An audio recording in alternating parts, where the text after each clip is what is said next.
கொஞ்சம் வருஷத்துக்கு முன்னாடி சிடி டிவிடி எல்லாத்தையும் ரெண்டல் விட்டுக்கிட்டு இருந்த ஒரு குட்டி கம்பெனி இப்போ வருஷத்துக்கு 2500 கோடி சம்பாதிக்கிறாங்க. அந்த கம்பெனி வேறு எந்த கம்பெனியும் இல்லை, நம்ம டெய்லி பார்க்குற இவங்க தான்.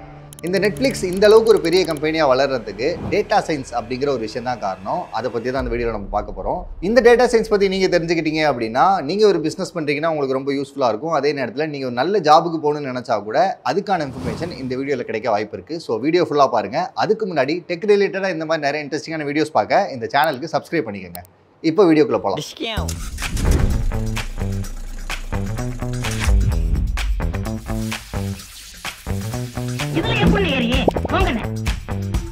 நெட்ஃப்ளிக்ஸ் 1997 ரீட் ஹேஸ்டிங்ஸ் அப்புறம் மார்க் ராண்டோல்ஃப் அப்படிங்கிற 2 பேர் சேர்ந்து ஆரம்பிச்சாங்க. இது பேசிக்காக என்ன கான்செப்ட் அப்படின்னா, நெட்ஃப்ளிக்ஸ்னு ஒரு வெப்சைட் இருக்கும். அந்த வெப்சைட்டுக்குள்ளே மாசமானா நீங்கள் ஒரு $15 கட்டி சப்ஸ்கிரைப் பண்ணுவீங்க. இப்படி நீங்கள் சப்ஸ்கிரைப் பண்ணீங்க அப்படின்னா வெப்சைட்டுக்குள்ளே போயிட்டு உங்களுக்கு பிடிச்ச 4 படத்தை நீங்கள் செலக்ட் பண்ணுவீங்க. செலக்ட் பண்ணதுக்கப்புறம் நீங்கள் எந்த படத்தை ஃபஸ்ட்டு செலக்ட் பண்ணீங்களோ அந்த படத்தை ஒரு போஸ்டரில் வச்சு கொரியரில் உங்களுக்கு அனுப்பிடுவாங்க. நீங்கள் படத்தை பார்த்துட்டு மறுபடியும் அவங்களுக்கு கொரியரில் அனுப்பிடணும். அதுக்கப்புறம் அவங்க 2வது படத்தை அனுப்புவாங்க. இப்படி தான் அவங்களோட பேசிக் கான்செப்ட் ஸ்டார்டிங்கில் இருந்துச்சு. அப்போ யூஎஸில் இந்த சிடி டிவிடி எல்லாத்தையும் ரெண்டல் விடுற கடைலாம் பார்த்தீங்கன்னா ஃபிசிக்கல் ஸ்டோராக தான் இருந்துச்சு. அதாவது நம்ம கூட 90ஸ்லாம் பார்த்தீங்கன்னா ஊரில் ஒரு சிடி ரெண்டல் விடுற கடை இருக்கும். அங்கே போயிட்டு நம்ம காசு கொடுத்து சிடி வாங்கிட்டு வந்து ஒரு 2 நாள் பார்த்துட்டு மறுபடியும் அதே கடையில் கொண்டு போய் கொடுத்துருவோம். இப்படி தான் கான்செப்ட் இருந்துச்சு. அதில் தான் நம்ம இந்த பிரியமானவளே வானத்தம்புல படம்லாம் பார்த்துருப்போம்.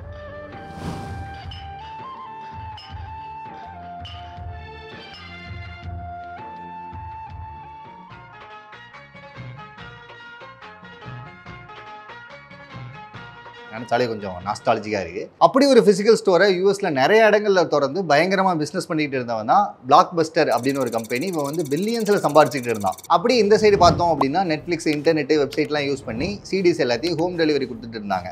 ஆனால் இதில் ப்ராப்ளம் என்னென்னா பெருசாக அதை யாருமே நம்பவும் இல்லை. அதே நேரத்தில் உங்களுக்கு கம்மியான சப்ஸ்கிரைபர் பேஸ் தான் இருந்துச்சு. அதுக்காக நெட்ஃப்ளிக்ஸ் என்ன பண்ணாங்கன்னா இவங்கள்ட்ட இந்த லேட் ஃபீஸ் அப்படிங்கிற விஷயத்தெல்லாம் கட் பண்ணாங்க. அதாவது ஒரு சிடி 2 நாள் தான் வச்சுக்கணும் அப்படின்னு இருக்கும். அதுக்கு மேலே நம்ம வச்சுருந்தோம்னா லேட் ஃபீஸ் கட்டுற மாதிரி இருக்கும் இந்த ஃபிசிக்கல் ஸ்டோர்ஸில். இவங்க அந்த லேட் ஃபீஸ்லாம் கிடையாது, அன்லிமிட்டட் டிவிடி கிடைக்கும் அப்படின்னு சொல்லி நிறைய ஆஃபர்ஸ்லாம் இன்ட்ரடியூஸ் பண்ணி இவங்களும் பிஸ்னஸை கொஞ்சம் கொஞ்சமாக பிடிச்சிட்டு இருந்தாங்க. பட் அந்த அளவுக்கு பெருசாக அவங்களால பண்ண முடியல. சரி, இப்போ இந்த பிஸ்னஸ் எப்படி சக்ஸஸ்ஃபுல்லாக ரன் பண்ணுறது அப்படின்னு யோசிச்ச நெட்ஃப்ளிக்ஸ் அப்போ தான் ஒரு விஷயத்தை கவனிக்கிறாங்க. அதுதான் இன்டர்நெட். இந்த இன்டர்நெட் அப்படிங்கிற விஷயம் அந்த காலகட்டத்தில் எல்லா சைடுமே ரொம்ப அதிக லெவலில் வளர்ந்துட்டு இருந்துச்சு. இதை எப்படியாவது யூஸ் பண்ணி நம்ம ஒரு பிஸ்னஸ் பண்ணலாம் அப்படின்னு யோசிச்சு அதுக்கு ஒரு ஐடியா போடுறாங்க.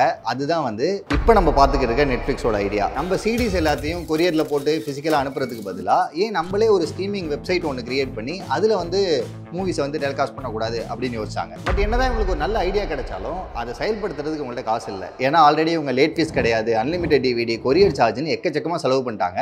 ஆல்ரெடி கம்பெனி நஷ்டத்தில் தான் போகுது. ஒரு சுச்சுவேஷன்லாம் பார்த்தீங்கன்னா அதாவது 2000 இவங்க கம்பெனி நடத்த முடியாது அப்படிங்கிற ஒரு சுச்சுவேஷன் வந்துருச்சு. அதனால இவங்க என்ன பண்ணுறாங்க, அவங்களோட நெட்ஃப்ளிக்ஸ் கம்பெனியையும் அவங்களோட ஐடியாவையும் பிளாக் பஸ்டர் அப்படின்னு ஒரு பெரிய கம்பெனி இருக்கான் பார்த்தீங்களா, அவன்கிட்ட போயிட்டு விற்றுட்டு ஒரு $50 மில்லியன் கொடுங்க அப்படின்னு சொல்லி கேட்குறாங்க. பட் பிளாக் பஸ்டர் என்ன சொல்லிட்டாங்கன்னா அவங்க ஐடியாவும் சரி உங்கள் கம்பெனியும் சரி ஒர்க் அவுட் ஆகாது அப்படின்னு அடித்து துரத்திட்டாங்க. இது நெட்ஃப்ளிக்ஸுக்கு ரொம்ப பெரிய கஷ்டமாயிடுச்சு. அதுக்கப்புறம் வேறு வழியே இல்லாமல் 2007 அப்புறம் இவங்க இந்த ஃபிசிக்கலாக சிடிஸ் அனுப்புகிற விஷயத்தை கொஞ்சம் கொஞ்சமாக கம்மி பண்ணிவிட்டு இவங்களோட ஐடியா, அதாவது இந்த ஆன்லைன் ஸ்ட்ரீமிங் இருக்குல்ல, இந்த விஷயத்தில் இவங்க கான்சன்ட்ரேட் பண்ணி என்ன பண்ணாங்கன்னா நிறையா இன்வெஸ்ட் பண்ணாங்க. டெக்னாலஜியில், அல்காரிதமில், அதுக்கப்புறம் யூசரோட எக்ஸ்பீரியன்ஸ்லன்னு நிறையா இன்வெஸ்ட் பண்ணி இவங்க யூகே, யூஎஸ் இந்த மாதிரி நிறைய இடத்துல ஆரம்பித்தாங்க.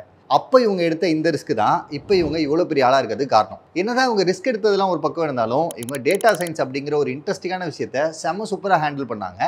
நீங்கள் கூட பார்த்துருப்பீங்க நெட்ஃப்ளிக்ஸில் உங்களுக்கு எந்த ஹீரோ பிடிக்குமோ ஹீரோயின் பிடிக்குமோ அவங்க ரிலேட்டடான தமிழில் தான் வரும். நீங்கள் என்ன ஜானலில் படம் பார்ப்பீங்களோ அது ரிலேட்டடாகவே கண்டினியூஸாக அதில் சஜஷன் வந்துக்கிட்டே இருக்கும். இது எல்லாத்துக்கும் இந்த டேட்டா சயின்ஸ் அப்படிங்கிற விஷயம் தான் காரணம். இவங்க சக்ஸஸ்ஃபுல்லாக இருக்கிறதுக்கும் அதுதான் காரணம். அது என்னங்கிறத இப்போ நான் சொல்கிறேன்.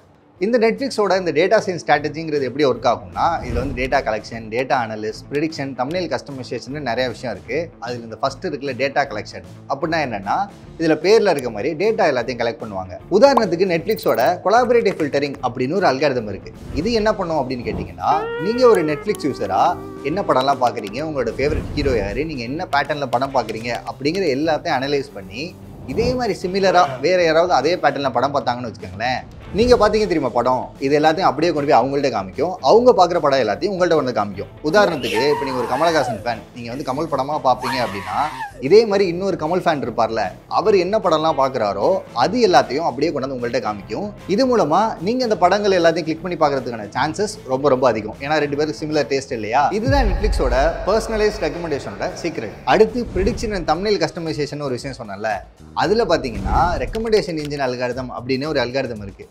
இது என்ன பண்ணுவோம்னா, என்ன மாதிரி தம்ப்நெயில் வச்சா நீங்கள் வந்து அந்த படத்தை கிளிக் பண்ணி பார்ப்பீங்க அப்படிங்கிற வரையும் கண்டுபிடிக்கும். உதாரணத்துக்கு இப்போ நீங்கள் காமெடி படங்கள் நிறையா பார்ப்பீங்கன்னு வச்சுக்கோங்களேன், உங்களுக்கு வந்து காமெடி ஜானர் பிடிக்கும் அப்படிங்கிறத கண்டுபிடிச்சி படத்தில் எங்கே வந்து காமெடி சீன் இருக்கோ அது ரிலேட்டடான ஆக்டர் வந்து காமிக்கும். இப்போ இந்த போக்கிரி படத்தில் வடிவேல் இருப்பார்ல, அந்த வடிவேல் எந்த சீனில் இருப்பாரோ அதை வந்து உங்களுக்கு தம்ப்நெயிலாக காமிக்கும். அதே மாதிரி உங்களுக்கு ஆக்ஷன் நிறையா பிடிக்கும் அப்படின்னா ஆக்ஷன் ரிலேட்டடாக விஜய் அப்புறம் ரஜினி இவங்க இருக்கிற சீன்ஸ் எல்லாத்தையும் உங்களுக்கு தம்ப்நெயிலாக காமிக்கும். இந்த அளவுக்கு ப்ரிடிக்ட் பண்ணுறது மூலமாக நீங்கள் அந்த படங்களை பார்க்குறதுக்கான வாய்ப்பு ரொம்ப ரொம்ப அதிகம். அது மட்டும் இல்லை, இவங்களால் எந்த அளவுக்கு கரெக்டாக ப்ரிடிக்ட் பண்ண முடியும் அப்படின்னா, எந்த கண்டென்ட்டை யாரை வச்சு டைரக்ட் பண்ணால் அதில் யாரெல்லாம் நடித்தா இது கண்டிப்பாக சக்ஸஸ் ஆகும் அப்படிங்கிற வரைக்கும் உங்களால் கண்டுபிடிக்க முடியும். அதுக்கு ஒரு பெஸ்ட் எக்ஸாம்பிள் தான் பார்த்தீங்கன்னா ஹவுஸ் ஆஃப் கார்ட்ஸ் அப்படின்னு ஒரு சீரிஸ்.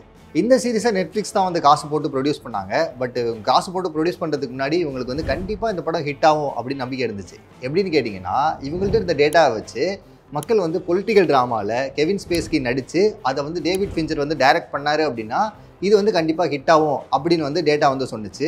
அதை நம்பி இவங்க வந்து இந்த சீரிஸை ப்ரொடியூஸும் பண்ணாங்க. அவங்க நினச்ச மாதிரியே இந்த சீரிஸு பயங்கரமான பிளாக் பஸ்டர் ஹிட்டு. இந்த மாதிரிலாம் நெட்ஃப்ளிக்ஸ் வந்து டேட்டா சயின்ஸை ரொம்ப சூப்பராக ஹேண்டில் பண்ணது தான் இப்போ நெட்ஃப்ளிக்ஸ் இந்த அளவுக்கு சக்ஸஸ்ஃபுல்லாக இருக்கிறதுக்கு காரணம். நெட்ஃப்ளிக்ஸ் மட்டும் இல்லை, இப்போ அமேசானும் இதே டேட்டா சயின்ஸை யூஸ் பண்ணி தான் அவங்களோட சேல்ஸை வந்து 35% வந்து இன்க்ரீஸ் பண்ணியிருக்காங்க. அதே மாதிரி நம்ம ஸ்பாட்டிஃபைல பாட்டு கேட்குறோம்ல, அதுவும் இந்த மாதிரி பாட்டை இந்த டைமில் வந்துட்டு ப்ளே பண்ணோம் அப்படின்னா இவன் வந்து ஜாலியாக கேட்பான் அப்படிங்கிற மாதிரி எல்லாத்தையும் கஸ்டமைஸ் பண்ணி நம்மளோட யூசர் எக்ஸ்பீரியன்ஸை பயங்கரமாக என்கேஜ்மெண்ட்டாக மாற்றிருக்காங்க. அதே மாதிரி இந்த மற்ற பிராண்டெல்லாம் இருக்குல்ல, ஸ்விக்கி, ஜொமேட்டோ, ஊபர், இவங்க எல்லாருமே இந்த டேட்டா சயின்ஸை யூஸ் பண்ணி கரெக்டாக பர்சனலைஸ்டாக ப்ரைஸிங்கில் ஆரம்பித்து யாருக்கு என்ன பிடிக்கும் அப்படிங்கிற எல்லா டேட்டாவும் வச்சு அவங்களோட பிஸ்னஸாக சக்ஸஸ்ஃபுல்லாக ரன் பண்ணுறாங்க. அப்புறம் ஸ்டார்டிங்கில் சொன்னேன்ல, நெட்ஃப்ளிக்ஸை வாங்கிக்க முடியாது அப்படின்னு அசிங்கப்படுத்தினால பிளாக் பஸ்டர் அப்படின்னு ஒரு பெரிய கம்பெனி, அவன் பார்த்தீங்கன்னா இப்போது கம்பெனியே ஃபுல்லாக திவாலாகி ஃபுல்லாக இழுத்தே மூடிட்டான். இதுலேயே நம்ம தெரிஞ்சுக்க வேண்டியது என்னென்னா, டைமுக்கு ஏற்ற மாதிரி இருக்கிற எல்லா விஷயத்தையும் நம்ம அப்டேட் பண்ணிக்கணும். நெட்ஃப்ளிக்ஸ் அதை கரெக்டாக பண்ணி கரெக்டான ஆப்பர்ச்சுனிட்டி எல்லாத்தையும் யூஸ் பண்ணதுனால தான் இப்போ நெட்ஃப்ளிக்ஸ் இவ்வளோ பெரிய சக்ஸஸ்ஃபுல் கம்பெனியாக இருக்குது. அதே மாதிரி தான் நம்ம என்ன பிஸ்னஸ் பண்ணாலும் சரி, என்ன ப்ரொஃபஷனில் இருந்தாலும் சரி, அதில் எந்த அளவுக்கு டெக்னாலஜி இருக்கோ அது எல்லாத்தையும் கற்றுக்கிட்டோம் அப்படின்னா நெட்ஃப்ளிக்ஸ் மாதிரியே நம்மளோட ஆப்பர்ச்சுனிட்டி எல்லாத்தையும் யூஸ் பண்ணி சக்ஸஸ்ஃபுல்லாக இருக்கலாம். அண்ட் இதே மாதிரி டெக் ரிலேட்டடாக இன்னும் நிறைய இன்ட்ரெஸ்டிங்கான வீடியோஸ்லாம் நீங்கள் பார்க்கணும் அப்படின்னா இந்த சேனலோட சப்ஸ்கிரைப் பட்டனை கிளிக் பண்ணிவிட்டு அந்த பெல் பட்டனையும் கிளிக் பண்ணி வச்சுக்கோங்க. அடுத்த வீடியோவில் பார்க்குறேன். நன்றி. ஆமாம் ப்ரோ.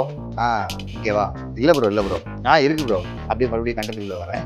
இப்போ இன்னும் வரல, ஆனத்த போல பண்ணலாம் நினைச்சாலே உங்களுக்கு நாஸ்டாலஜிக்கலாக இருக்குது. ரெக்கமெண்டேஷனில் வரும். உங்களுக்கு பிடிச்ச ஹீரோ வந்து தமிழ் யூஸ் பண்ண ஃபஸ்ட்டு இருக்குல்ல டேட்டா கலெக்ஷன். அப்படின்னா என்னென்னா, இருபு இப்போ போக்கிரி படத்தில் இப்போ ஓப்பன் படத்தில் விவேகா அதில் பேரில் இருக்க மாதிரியே நெட்ஃப்ளிக்ஸ்லேயே வருதுங்க. அது பேர் நெட்ஃப்ளிக்ஸ்.